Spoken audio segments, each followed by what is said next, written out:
Hello everybody, welcome back to my channel Nirvila Classes. I am Nivedita Jaiswal. Today I will discuss National Disaster Management Act 2005.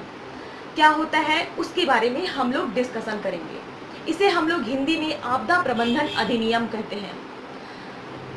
और अभी हम लोग जानेंगे कि क्या कोविड-19 को आपदा के अंतर्गत माना गया है या फिर अगर किसी भी जो एम्प्लॉय है उसके द्वारा उसकी अगर किसी कंपनी के द्वारा अगर सैलरी काटी जाती है तो क्या इसके अंतर्गत नियम कानून है, या फिर जैसे कि राहत सामग्री दे दी जाती है गवर्नमेंट के द्वारा और उसका आप जो है पर्सनल यूज़ करते हैं तो इसके अंतर्गत क्या सज़ा का प्रावधान किया गया है। आपदा के अंतर्गत क्या चीज़ होता है, इसे कब हमारे भारत में लागू किया गया था, क्या कोविड-19 को आपदा के अंतर्गत लाया गया है कि नहीं, सारी चीज़ों को हम लोग डिस्कशन करेंगे। इसे ईयरफोन लगाएंगे तभी आपको समझ में आएगा कि मैम क्या बोल रही है, और इसके अंतर्गत इम्पॉर्टेंट सेक्शन जो है हम लोग डिस्कशन करेंगे। सबसे पहले हम लोग जान लेते हैं कि आपदा के बारे में चर्चा जो है कहाँ किया गया था। ईयर 1989 में यूनाइटेड नेशन के जनरल असेंबली में सबसे पहले आपदा के बारे में मुद्दा उठा था कि हर क्षेत्र में, हर स्टेट में आपदा अधिनियम जैसी जो एक्ट है उसको पारित की जानी चाहिए, ताकि हमारे देश में या कोई भी देश में अगर आपदा जैसी स्थिति होती है तो हम इसके लिए सबसे पहले तैयार हैं। इसलिए भारत में 2005 को नेशनल डिजास्टर मैनेजमेंट एक्ट 2005 बनाया गया। इसका मकसद यही था कि आपदाओं का प्रबंधन करना।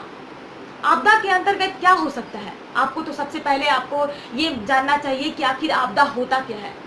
आपदा वही चीज होता है जिसे हम कह सकते हैं कि जैसे कि जो अनपेक्षित या आकस्मिक घटना है जो ऐसी ताकतों के द्वारा घटित होती है जिसका मानव के द्वारा कोई भी नियंत्रण नहीं होता है। मानव के द्वारा कोई भी नियंत्रण नहीं होता है। आपदा को दो प्रकार में बांटा गया है, जैसे प्राकृतिक आपदा हो जाती है और एक हो जाती है मानव निर्मित आपदा। प्राकृतिक आपदा के अंतर्गत आपके हो जाते हैं जैसे कि आपका भौगोलिक हो गया, वायुमंडलीय हो गए, या फिर इस तरीके की प्राकृतिक आपदाएं हो जाती है, चक्रवात हो जाते हैं, तूफान हो जाते हैं, इस तरीके की भूकंप हो जाती है। तो ये सब आपकी प्राकृतिक आपदाओं के अंतर्गत आते हैं। और मानव निर्मित आपदा जैसे कि आपकी हो जाती है भोपाल गैस कांड, आपको तो याद ही होगा, नाभिकीय विखंडन जैसी घटना हो जाती है, या फिर आपके जल प्रदूषण हो गए, वायु प्रदूषण हो गया, ध्वनि प्रदूषण हो गया। ये सब मानव निर्मित आपदा है क्योंकि ये मानव के द्वारा उत्पन्न किया गया आपदा है। अब यहाँ पर बात करते हैं, क्या कोविड-19 को आपदा माना गया है, क्या कोविड-19 जो है मानव निर्मित है कि प्राकृतिक आपदा है। इसके बारे में असमंजस की स्थिति बनी हुई है कि कोविड-19 जो प्राकृतिक है कि मानव निर्मित आपदा है। आपको तो पता होगा कि न्यूज़ में हमेशा दिखाया जाता है कि कोविड-19 मानव निर्मित है, वुहान लैब से निकला है, कि इसको बनाया गया है, क्या चीज़ है, इसके बारे में हमेशा असमंजस की स्थिति बनी हुई है। जब तक इसके बारे में जो ऑफिशियल रिपोर्ट नहीं आ जाता है तब तक मैं इस विषय में कुछ नहीं बोलूँगी कि मानव निर्मित है कि प्राकृतिक है। अभी तो हम लोग यही मान के चल रहे हैं कि ये प्राकृतिक आपदा है जो हमारे पूरे जो ब्रह्मांड है उसमें फैल चुका है कोविड-19। अब यहाँ पर बात करते हैं कि जैसे कि 24 मार्च 2020 को रात 12 बजे से इंडिया में सेक्शन 51 से लेकर 60 को आपदा प्रबंधन अधिनियम के अंतर्गत जो है लागू कर दिया गया था। क्यों लागू किया गया था? क्योंकि आपको पता है कि कोविड-19 जो है आपदा के अंतर्गत माना गया है। आपदा के अंतर्गत उसे कहा गया है कि यह एक बहुत बड़ी आपदा है। इसके लिए 2019 में पहले क्या था कि बाढ़ थी, भूकंप थी, इस तरीके की घटनाओं को आपदा माना जाता था, क्योंकि हम लोग कभी नहीं जानते थे कि कोरोना जैसा वायरस जो है हमारे देश में आएगा और इस तरीके से तूफान जो है मचा कर रख देगा। तो 2019 में कोविड-19 को हमारे देश में आपदा के अंतर्गत इसको परिभाषित किया गया है सेक्शन 2D में। सेक्शन 2D में आपदा प्रबंधन अधिनियम के सेक्शन 2D में आपदा के अंतर्गत कोविड-19 को भी शामिल किया गया है, जबकि पहले आपका प्राकृतिक आपदाएं हो जाती थी और आपके जो मानव निर्मित आपदाओं के अंतर्गत मैंने आपको बता ही दी, वो सब आपदाएं होती थी। लेकिन कोविड-19 को भी 2019 में शामिल कर लिया गया है आपदा के अंतर्गत। अब यहाँ पर बात करते हैं कि कोविड-19 के अंतर्गत जो 24 मार्च 2020 रात 12 बजे से नरेंद्र मोदी के द्वारा सेक्शन 51 जो है, सेक्शन 51 से लेके 60 तक जो है बहुत उसको पहले जो क्या था कि वो एक तरीके से कहा जाए कि वह एक उदास मुद्रा में बैठा हुआ था, जिसे लागू कर दिया गया है। अब सेक्शन 51 से क्या चीज कहा गया है? सेक्शन 51 में कहा गया है कि बाधा डालना। किस चीज का बाधा डालना? किसी सरकारी कर्मचारी को उसके कर्तव्यों को पूरा करने से रोकता है या फिर कोई भी बाधा डालता है, कोई भी व्यक्ति के द्वारा किसी सरकारी कर्मचारी के उसके कर्तव्यों को पूरा करने से रोका जाता है, जैसे कि आपका सेंट्रल हो गया, स्टेट गवर्नमेंट हो गया, या फिर नेशनल डिजास्टर मैनेजमेंट एक्ट के द्वारा जारी किए गए निर्देशों का पालन करने से रोकता है, तो उसे 2 ईयर की जेल एंड फाइन का प्रावधान किया जाएगा। फॉर एग्जाम्पल, जैसे कि आपका यहाँ पे आ जाता है कि जैसे कि अभी आपको पता है कि मंदिर मस्जिद बंद करने के लिए कहा गया है, लेकिन आप जाके मस्जिद में नमाज पढ़ रहे हैं, मंदिर में जाके पूजा कर रहे हैं, आपको बोला गया है कि अभी आप स्कूल कॉलेज को नहीं खोलेंगे, क्योंकि खोलने से क्या होगी, इस तरीके की मनमानी करने से क्या होगा कि ये जो आपदा है, ये जो फैलने वाली बीमारी है, कोविड-19 बीमारी है, आपकी मनमानी से है बहुत ज़्यादा बढ़ने लगेगा। आप इस तरीके की सरकारी कर्मचारियों के आदेशों को सेंट्रल गवर्नमेंट के, स्टेट गवर्नमेंट के या फिर नेशनल डिजास्टर मैनेजमेंट एक्ट के द्वारा जो जारी किया गया निर्देश है, उसके ऊपर अगर बाधा डालते हैं तो आपको 2 ईयर की जेल एंड फाइन का प्रावधान किया गया है। अब यहाँ पर सेक्शन 52 के बारे में डिस्कशन करते हैं। सेक्शन 52 कहता है झूठे दावे करना।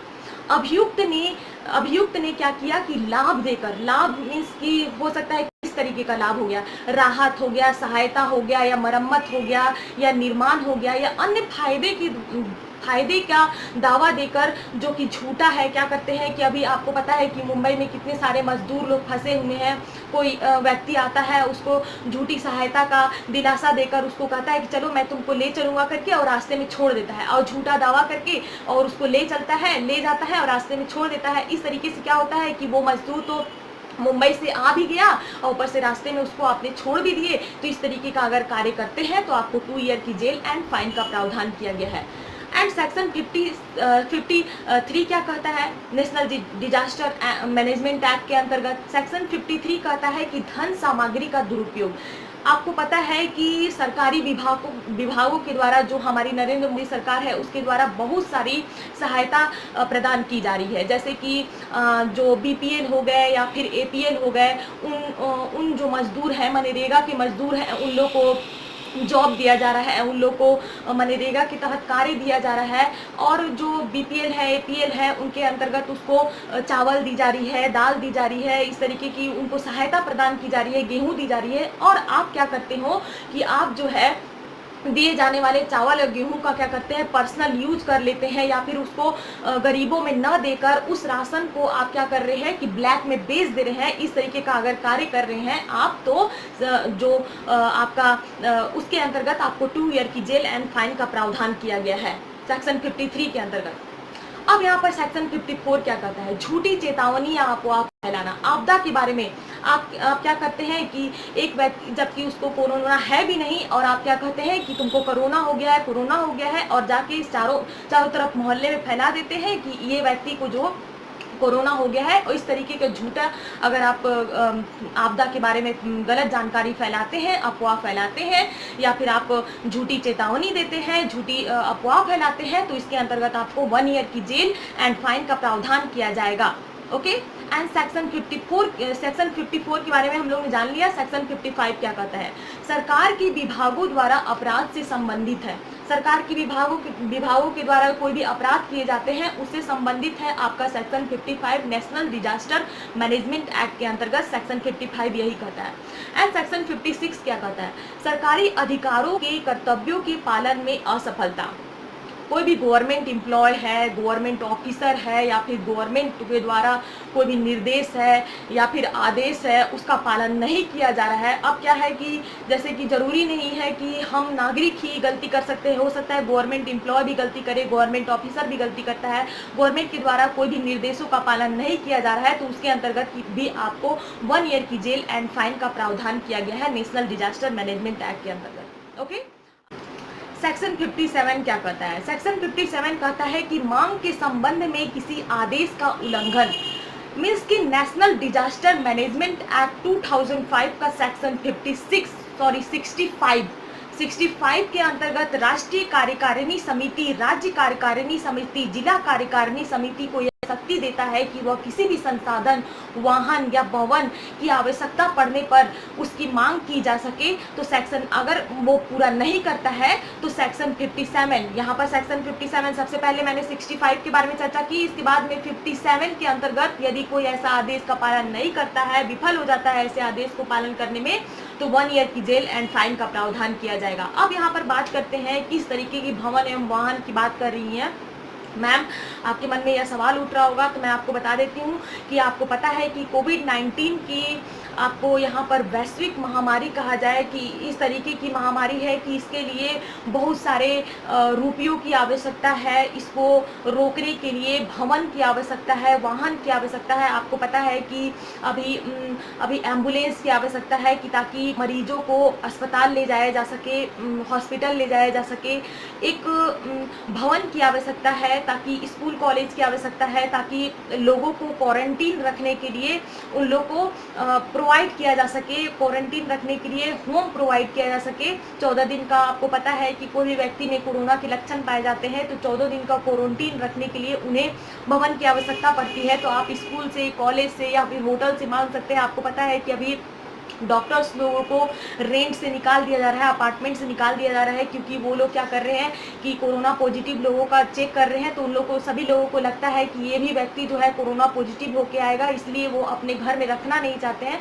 तो इस तरीके की आपदा के अंतर्गत अगर आपको होटल की ज़रूरत पड़ती है या फिर वाहन की ज़रूरत पड़ती है या भवन की ज़रूरत पड़ती है, अगर सरकार के द्वारा मांग किया जाता है और आप नहीं देते हैं, तो नहीं देने के क्रम में आपको सेक्शन 57 के अंतर्गत आपको 1 ईयर की जेल एंड फाइन का प्रावधान किया जाएगा। सेक्शन 58 क्या कहता है? कंपनियों द्वारा अपराधों के संबंध में, जैसे कि आपका पहले क्या था कि कंपनियों के द्वारा कोई भी आपदा आती है तो उसके अंतर्गत आपको जो है सैलरी को कट नहीं करना है। पहले यही नेशनल डिजास्टर मैनेजमेंट एक्ट कहता था, लेकिन अब यहाँ पर बात आती है सुप्रीम कोर्ट के सामने कंपनियों के द्वारा जो बहुत सारे जो बड़े बड़े बिजनेसमैन थे, बड़े बड़े उद्योगपति थे, उन लोग के द्वारा PIL दाखिल किया गया, याचिका दाखिल की गई कि हम जो है, हमारा जो है फैक्ट्री चल नहीं रहा है, हमारा जो कारोबार चल नहीं रहा है, तो हम यहाँ कैसे लोगों एम्प्लॉय हो गए, उन लोग को कैसे श्रमिक लोग हो गए, उन लोग को कैसे हम लोग जो है पेमेंट उपलब्ध कराए, या फिर हम कह सकते हैं कि कैसे उन लोग को हम लोग पगार दे।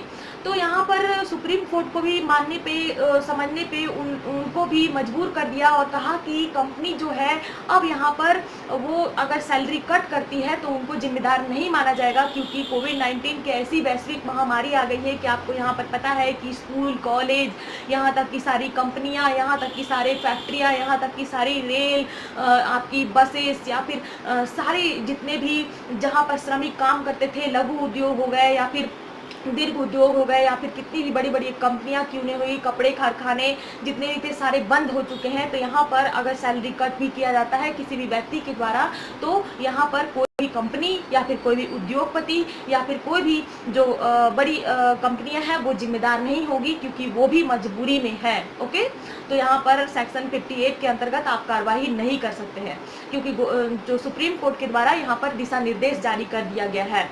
यहाँ पर मैंने इंस्टाग्राम के इसके ऊपर मैंने एक सुप्रीम कोर्ट का जो जजमेंट था उसको मैंने लिंक प्रोवाइड की हूँ, और अगर आप हमारे चैनल में अगर न्यू होंगे तो ज़रूर चैनल को सब्सक्राइब कर लेंगे, क्योंकि मैं बहुत सारे लीगल टॉपिक पर डिस्कशन करती हूँ, और इंस्टाग्राम की लिंक भी मैंने डिस्क्रिप्शन में दे दी हूँ, आप उसे फॉलो कर सकते हैं। अब यहाँ पर चलते हैं सेक्शन 59 के बारे में। सेक्शन 59 क्या कहता है?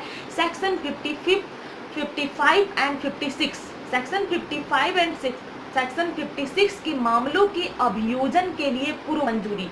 अब यहाँ पर सेक्शन 59 क्या कहता है कि सरकारी विभागों द्वारा अपराध के मामले में अभियोजन के लिए पूर्व मंजूरी जो है ऐसे लोगों पर कार्रवाई करने के पूर्व उनके संबंधित विभाग या सरकार के पूर्व आदेश लेने की अगर आवश्यकता है तो वो व्यक्ति जो है उससे संबंधित है। यहाँ पर यही चीज कहा गया है सेक्शन 55 एंड सेक्शन 56 के अंतर्गत कोई भी अभियोजन के लिए पूर्व मंजूरी जो है, अब यहाँ पर आपको आदेश लेने के लिए पूर्व आदेश लेने के लिए आवश्यकता है तो आप उससे संबंधित है। यहाँ पर सेक्शन 59 के तहत यही कहा जाता है।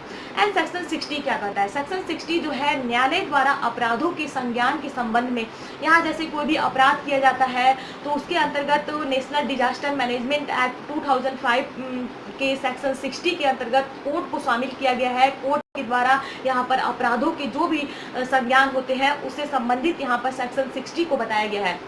तो आज हम लोग ने नेशनल डिजास्टर मैनेजमेंट एक्ट 2005 को समझा कि आपदा क्या होती है, कोविड-19 को आपदा माना गया है कि नहीं माना गया है। आगे हम लोग और भी लीगल टॉपिक पर डिस्कशन करेंगे। And don't forget to subscribe my channel. Till then bye bye, thank you.